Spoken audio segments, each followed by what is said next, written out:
India সদর দপ্তর, সেখানেই মমতা বন্দ্যোপাধ্যায় রয়েছেন, পৌঁছে গিয়েছেন অভিষেক বন্দ্যোপাধ্যায়। মিটিং শুরু হয়ে গিয়েছে। মিটিং শুরুর আগের ছবি আপনাদেরকে দেখাচ্ছি, যখন মৃতদের পরিবার পরিজন যারা গিয়েছেন, যাদেরকে নিয়ে যাওয়া হয়েছে দিল্লিতে এসআইআরে আতঙ্কে, যারা মৃত এসআইআর তালিকায়, যারা মৃত আসলে জীবিত এরকম যাদেরকে নিয়ে যাওয়া হয়েছে, তাদের নাম লিখে ভেতরে ঢোকানো হলো। অভিষেক বন্দ্যোপাধ্যায় ঢুকলেন মমতা বন্দ্যোপাধ্যায়। বৈঠক ইতিমধ্যেই শুরু। লেটেস্ট আপডেট জানার চেষ্টা করি, প্রতিনিধি মৈত্রেয়ী রয়েছেন সঙ্গে। মৈত্রেয়ী, দেখো, মমতা বন্দ্যোপাধ্যায় এবং অভিষেক বন্দ্যোপাধ্যায় সহ অন্যান্য যারা প্রতিনিধি দলের সদস্যরা রয়েছেন, তারা তাদের এক এক করে নাম চেক করে তাদেরকে জাতীয় নির্বাচন কমিশনের সদর দপ্তরে নিয়ে যাওয়া হয়েছে এবং তারা ভেতরে রয়েছেন। আর কিছুক্ষণ সময়ের মধ্যেই বৈঠক শুরু হয়ে যাবে রুমেলা। যেটা আমরা জানতে পারছি, জাতীয় নির্বাচন কমিশনের ফুল বেঞ্চ জ্ঞানেশ কুমারের নেতৃত্বে জাতীয় নির্বাচন কমিশনের ফুল বেঞ্চ আজকে মুখ্যমন্ত্রী মমতা বন্দ্যোপাধ্যায়ের সঙ্গে দেখা করবেন এবং তাদের সঙ্গে বৈঠক করবেন। ফলে এই বৈঠক যে যথেষ্টই উত্তপ্ত হতে চলেছে, সেই আজ কিন্তু যাচ্ছে। কারণ বৈঠক শুরুর আগে থেকেই কিন্তু সুর সপ্তমে চড়িয়ে রেখেছেন মমতা বন্দ্যোপাধ্যায়। তিনি এর আগে ছটি চিঠি দিয়েছেন জ্ঞানেশ কুমারকে, কিন্তু একটিরও জবাব আসেনি। এবং তার মধ্যে একটি চিঠিতে তিনি এটাও উল্লেখ করেছেন যে এখতিয়ার বহির্ভূত কাজ করছে জাতীয় নির্বাচন কমিশন। তার সর্বশেষ চিঠি, সেখানে সেই অভিযোগ তুলেছেন মমতা বন্দ্যোপাধ্যায়। ফলে সেই জায়গায় দাঁড়িয়ে আজকে যখন এই বৈঠক শুরু হবে, তখন তাদের একের পর এক অভিযোগের সম্মুখীন হতে হবে জাতীয় নির্বাচন কমিশনকে। এবং সেক্ষেত্রে দাঁড়িয়ে জাতীয় নির্বাচন কমিশন কিভাবে তার এই প্রশ্নবাণের সম্মুখীন হয়, সেটাই কিন্তু দেখার। ফলে সেখানে গিয়ে যদি জাতীয় নির্বাচন কমিশনের তরফ থেকে কোন রকম অন্য ধরনের কোনো রিয়াকশন আসে বা জবাব আসে, তার প্রতিক্রিয়াও কিন্তু আজকেই দেখা যেতে পারে। সেই ইঙ্গিতও কিন্তু আমরা করতে পারছি এখন থেকেই। তার কারণ আন্দোলনের কথা তিনি বারবার করে বলেছেন মমতা বন্দ্যোপাধ্যায়, এবং আজকে সকালেই কিন্তু তার কিছুটা ইঙ্গিতও পাওয়া গিয়েছে।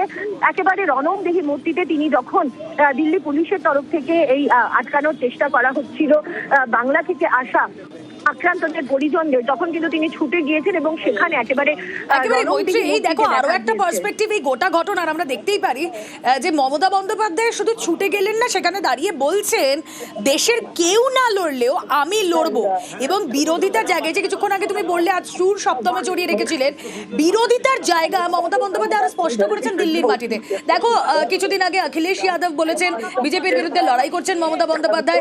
ওমর আব্দুল্লাহ বলছেন যে বিজেপির বিরুদ্ধে হাত শক্ত করতে পারেন একমাত্র মমতা বন্দ্যোপাধ্যায়।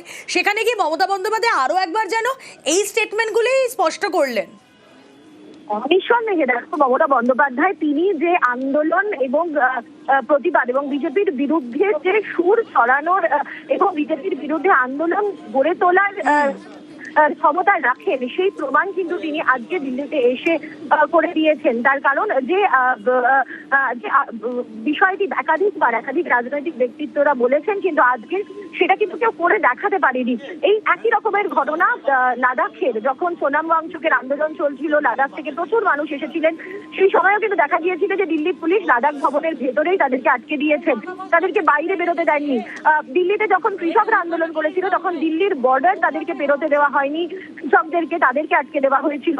কিন্তু যখন বাংলার এসআইআর নিয়ে আন্দোলন হচ্ছে, সেই আন্দোলনের সময় কোনোভাবে যাতে বাংলার সে সমস্ত আক্রান্ত মানুষদের আটকাতে না হয়, তার জন্য একেবারে ফোরফ্রন্টে দাঁড়িয়ে লড়াই করছেন মমতা বন্দ্যোপাধ্যায়। এবং সেই বার্তাটা এবং সেই বডি ল্যাঙ্গুয়েজ থেকে শুরু করে তার বক্তব্য সবকিছু কিন্তু আজকে সেটাই প্রমাণ দিয়েছে। ফলে আজকের এই যে বৈঠক, এই বৈঠক অত্যন্ত উচ্চ গ্রামে শুরু হচ্ছে, সেটার ব্যাপারে কিন্তু কোনো সন্দেহ নেই। ফলে এই বৈঠক যখন শেষ হবে, তখনই কিন্তু বোঝা যাবে যে এই বৈঠক কোন দিকে গিয়ে দাঁড়ালো এবং এই বৈঠকের জল কোন দিকে গড়ালো। কারণ এই বৈঠক থেকেই কিন্তু বোঝা যাবে যদি এই বৈঠকের সুর পরবর্তী দিনের আন্দোলন কোন দিকে যাবে।